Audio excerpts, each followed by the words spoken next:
Hello students, आप सभी लोग सेमेस्टर 2 में जो विनोबा यूनिवर्सिटी में थे, चाहे बीए, बीएससी, बीकॉम के स्टूडेंट थे, सब लोग इंतज़ार कर रहे थे कब एग्ज़ाम होगा। बहुत लेट हो गया और इस बार सेशन भी बहुत लेट चल रहा है थोड़ा। लेकिन एग्ज़ामिनेशन फॉर्म भरने का डेट शीट जारी कर दिया गया और ये डेट शीट बहुत पहले जारी किया गया है। मैं एक दिन लेट हूँ, मुझे कल ही वीडियो डालना चाहिए था। मैं एक दिन लेट हूँ क्योंकि कल व्यस्तता के कारण वीडियो नहीं बना पाए। फिर भी मुझे लगा कि आज मैं बहुत अच्छे से समझाते हुए इसका वीडियो बना दूँ ताकि आप सभी लोगों को परीक्षा प्रपत्र भरने वाली ऑनलाइन फॉर्म भरने में कोई दिक्कत ना हो। तो देखिए स्टूडेंट, हम लोग ये विनोबा यूनिवर्सिटी का नोटिस है, एग्जामिनेशन नोटिस, एग्जामिनेशन फॉर्म भरने का यहाँ साफ साफ लिखा है कि FY UGP सेम 2 सत्र 22-26 परीक्षा के लिए ऑनलाइन परीक्षा प्रपत्र भरने की तिथि निम्न प्रकार है। यहाँ लिखा है परीक्षा प्रपत्र ऑनलाइन भरने की तिथि 26 तारीख से शुरू होगी। अभी डेट नहीं आया, 26 से लेकर 6-8 तक आप भर सकते हैं। 26 से लेकर 6-8 तक आप परीक्षा प्रपत्र भर सकते हैं। महाविद्यालय 8-8 को सबमिट करेगा। बोलता है उसके बाद 7-8 से प्रतिदिन के हिसाब से 100 रुपये आपको शुल्क देना होगा। तो लेट फाइन के चक्कर में ना पड़े, 26 से लेकर 8 के 6 के बीच में आप अपना सबमिट कर दें एग्जामिनेशन फॉर्म। परीक्षा की संभावित तिथि जो है अगस्त के लास्ट वीक में, यानी लास्ट वीक ऑफ अगस्त में एग्जामिनेशन हो जाएगा। क्योंकि फर्स्ट वीक ऑफ अगस्त में जो है और सेकेंड वीक ऑफ अगस्त में जो है वो सेमेस्टर 6 का एग्जामिनेशन है। तो उसके एग्जामिनेशन के जैसे कंप्लीट उसका एग्जामिनेशन होता है उसके तुरंत बाद आपका एग्जामिनेशन हो जाएगा। तो आप रेडी हो जाइए, आपको ज़्यादा आपके पास समय नहीं, 1 महीने का है। यहाँ साफ लिखा है कि जो परीक्षार्थी सेमेस्टर 1 में पास हुए हैं या प्रमोटेड, जिनके मार्कशीट में पास या प्रमोटेड लिखा हुआ है, सिर्फ वही परीक्षार्थी परीक्षा प्रपत्र भर सकेंगे। जो फेल हो गए हैं वो परीक्षा प्रपत्र नहीं भर सकेंगे। फिर याद रखिएगा, जो परीक्षार्थी, जो स्टूडेंट सेमेस्टर 1 के जिनके मार्कशीट में पास या प्रमोटेड लिखा हुआ है, केवल वही परीक्षार्थी परीक्षा प्रपत्र भर सकेंगे। बाकी परीक्षार्थी परीक्षा प्रपत्र नहीं भर सकेंगे। परीक्षा शुल्क 650 रुपये है। परीक्षा शुल्क 650 रुपये है जो कि आपको पे करना है। उपरोक्त तिथि के बाद परीक्षा प्रपत्र भरना किसी भी परिस्थिति में स्वीकार नहीं किया जाएगा। इस डेट के बाद एग्जामिनेशन फॉर्म किसी भी हालत में एक्सेप्ट नहीं किया जाएगा। जो आंतरिक परीक्षा में अब्सेंट रहे हैं, जो स्टूडेंट आंतरिक परीक्षा में अब्सेंट रहे हैं, वे परीक्षा प्रपत्र नहीं भरेंगे। मतलब अगर आप इंटरनल एग्ज़ाम नहीं दिए हैं तो आप एग्जामिनेशन फॉर्म नहीं भर सकते, क्योंकि बिना इंटरनल एग्ज़ाम के आप पास नहीं होने वाले हैं। और परीक्षा प्रपत्र ऑनलाइन मोड में भरना है, जो कि भरना है www.bvu.university.univ.in या www.bvu.ac.in पे भरा जाएगा। भरने से पहले ये निर्देश पढ़ लें। तो ये निर्देश आपको ज़्यादा मेहनत करने की जरूरत नहीं है, क्योंकि आप लोग पहले से एक यूज़र ID क्रिएट कर चुके हैं। जब आप ऑनलाइन फॉर्म सबमिट कर रहे थे, ऑनलाइन करवा रहे थे चांसलर पोर्टल में सेमेस्टर 1 में, तो भी आपने एक यूज़र ID क्रिएट किया था। फिर आप सेमेस्टर 1 में फॉर्म फिलअप किए तो यूज़र ID क्रिएट किया। नहीं, यूज़र ID आपके पास है तो यूज़र ID का कोई प्रॉब्लम नहीं है। तो यूज़र ID के लिए ज़्यादा इंस्ट्रक्शन पढ़ने की आवश्यकता नहीं है। और किसी तरह की परेशानी होती है तो आप ये फ़ोन नंबर पर कॉन्टैक्ट कर सकते हैं। मैं आपको बता देता हूँ स्टूडेंट कि आप लोगों को, जो बच्चे अभी सेमेस्टर 2 का एग्ज़ाम देंगे, उनको ऐसे पेपर्स पढ़ने, चाहे साइंस, कॉमर्स, आर्ट्स के बच्चे हों। कॉमर्स वर्ल्ड हजारीबाग पिछले बार बहुत मदद किया सारे बच्चों को।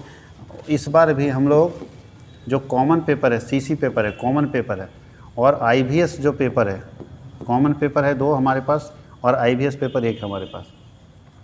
तो ये पहला पेपर हो गया मैथ्स का, जो मैथमेटिकल एंड कंप्यूटेशनल एनालिसिस है। दूसरा पेपर है ग्लोबल सिटीजनशिप का। तीसरा पेपर है साइबर डिफेंस का, CD, साइबर डिफेंस। ये 3 पेपर का पूरा स्टडी मटेरियल, चूँकि एग्ज़ाम आपका तीनों पेपर किस मोड में होगा, MCQ मोड में होगा। तीनों का पेपर का एग्जामिनेशन MCQ मोड में होगा। 25 क्वेश्चन पूछे जाएंगे और 1 क्वेश्चन 3 नंबर का होगा। कितना MCQ मोड में एग्जाम होगा, 25 क्वेश्चन पूछे जाएंगे, 1 क्वेश्चन का आंसर 3 नंबर का होगा। यानी 75 नंबर का परीक्षा लिखेंगे और 25 नंबर का आप इंटरनल लिख चुके हैं। अगर एक गलत हो 3 नंबर कटा और एक सही तो 3 नंबर आया। अब सवाल है कि मैथ्स का, ग्लोबल सिटीजनशिप का और साइबर डिफेंस का MCQ है ही नहीं किसी के पास। विद्या गैस पेपर भी निकाला तो सब्जेक्टिव मोड में निकाल दिया है, बाकी लोग भी निकाल रहे हैं सब्जेक्टिव मोड में निकाला है। तो अगर आप इंटरेस्टेड हैं और आप MCQ चाहते हैं कि हमारे पास सारा MCQ मिल जाए, तो आपको MCQ मिल जाएगा। उसके लिए आपको क्या करना होगा, कॉमर्स वर्ल्ड हजारीबाग का एप्लीकेशन इंस्टॉल कर देना होगा। और जो बच्चे पहले से MCQ खरीद चुके हैं वो इसको नहीं खरीदेंगे। जो बच्चे पहले से खरीद चुके हैं उसको नहीं खरीदेंगे, क्योंकि इसमें वही तीनों MCQ मिला हुआ है। तो एक हम नया कोर्स लगा रहे हैं, नया वहाँ पे एक आपको कोर्स दिखेगा मेरे एप्लीकेशन के ऊपर। जैसे आप एप्लीकेशन इंस्टॉल कर लीजिए, प्ले स्टोर में जाके कॉमर्स वर्ल्ड HZB जो आप लोगो दिख रहा है, सेम लोगो वहाँ मिलेगा। एप्लीकेशन इंस्टॉल करने के बाद अपना नंबर डाल दीजिए, OTP आएगा, OTP सबमिट मार दीजिए। और फिर उसके बाद जैसे एप्लीकेशन में एंटर करेंगे आपके पास स्टोर का सेक्शन आएगा। और स्टोर सेक्शन में आप जाएंगे तो आपको सबसे फर्स्ट या सेकंड या मान लीजिए 2-4 के आसपास में दिखेगा आपको दिखेगा कॉमन कोर्स PDF। तो कॉमन कोर्स PDF में IVF भी आपको मिलेगा, IVS पेपर भी मिल जाएगा। तो कॉमन कोर्स PDF हम लोग को देखेंगे और यहाँ पे तीनों सब्जेक्ट का कॉमन कोर्स आपको मिल जाएगा, क्योंकि कॉमन कोर्स सारे लोगों का सेम है, इसलिए आर्ट्स के बच्चे, साइंस के बच्चे, कॉमर्स के बच्चे खरीद सकते हैं। तो कॉमन कोर्स का PDF सारा का सारा MCQ मोड में PDF, जो MCQ PDF है, सारा का सारा MCQ PDF एक ही जगह पे मिल जाएगा। तो ये मैं फिर बता दूं, जो बच्चे पहले से MCQ खरीद चुके हैं दोबारा नहीं खरीदेंगे, क्योंकि उनको यहाँ पैसा देने की ज़रूरत नहीं, वो ऑलरेडी उनके पास अवेलेबल है। तीनों सब्जेक्ट का ध्यान देना, यहाँ तीनों सब्जेक्ट का आपको MCQ मिल जाएगा। ये तीनों पेपर जो हम आपको बता रहे हैं, मैथ्स हो गया, चाहे ग्लोबल सिटीजन हो गया, चाहे साइबर डिफेंस हो गया। साथ ही साथ बच्चों, जो लोग कॉमर्स के स्टूडेंट हैं, अगले साल से सारे सब्जेक्ट के लिए स्टार्ट होगा। इस साल कॉमर्स के लिए, नेक्स्ट ईयर में अभी जो सेमेस्टर 1 आ रहा है उसके लिए मैं आर्ट्स के भी कुछ सब्जेक्ट को स्टार्ट करने जा रहा हूँ। उसका स्टडी मटेरियल, PDF सब कुछ आपके सामने रहेगा। क्लासेस भले ना स्टार्ट कर पाऊँ, लेकिन स्टडी मटेरियल और PDF इतना बना दूंगा कि आपका क्वेश्चन आंसर करने में कहीं दिक्कत नहीं होगा। क्योंकि बहुत सारे बच्चे होते हैं जिनके पास ना कोई किताब है, ना मटेरियल है, कुछ नहीं है, कैसे पढ़ेंगे? पढ़ना तो चाहते हैं, पैसा देना चाह रहे हैं, लेकिन उनके पास कुछ कंटेंट नहीं है। तो उनके लिए ये कॉमर्स पेपर के लिए, जो बच्चे अभी IRC पेपर लिए हैं, तो IRC पेपर में अभी ध्यान दीजिएगा, पहला पेपर है टैक्स। अगर आप टैक्स रखें हैं तो, दूसरा कॉमर्शियल लॉ रखें तो, तीसरा बिजनेस इकोनॉमिक्स रखें तो, ये तीनों पेपर के लिए मॉडल पेपर अवेलेबल है। साथ ही साथ मार्केटिंग, अगर आप मार्केटिंग रखें तो ये सबके लिए आपके पास मॉडल पेपर अलग अलग अवेलेबल होगा, आप वहाँ से ख़रीद सकते हैं। और एक आपका जो कॉमर्स वाले स्टूडेंट हैं, जो मेजर पेपर होगा, मेजर 2, इसका भी आपके पास PDF पूरा अवेलेबल है पहले से ही एप्लीकेशन में। आप पूरा सर्च करेंगे, जो स्टोर सेक्शन होगा ऊपर से नीचे पूरा सर्च करेंगे तो आपको ये सारा का सारा PDF वहाँ मिल जाएगा। आराम से PDF से पढ़िए, क्योंकि PDF से अगर दिक्कत होता है तो वीडियो भी हम आपको दे देंगे, लेकिन वीडियो के लिए अलग से फोल्डर बना हुआ है। आप हमारे पास कांटेक्ट कर लेंगे मेरे नंबर पे, तो मैं वीडियो वाले में भी आपको जोड़ दूंगा। तो आप ये सारे PDF खरीद के आराम से अपनी तैयारी को मजबूत कर सकते हो, बेहतर कर सकते हैं।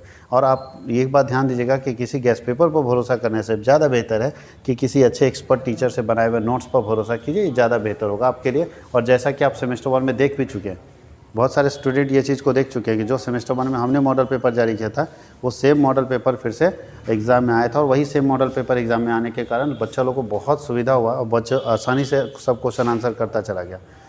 तो चलिए, अगर आप परचेज़ करना चाहते हैं तो एप्लीकेशन को इंस्टॉल करके आप वहाँ से ख़रीद सकते हैं। Thank you.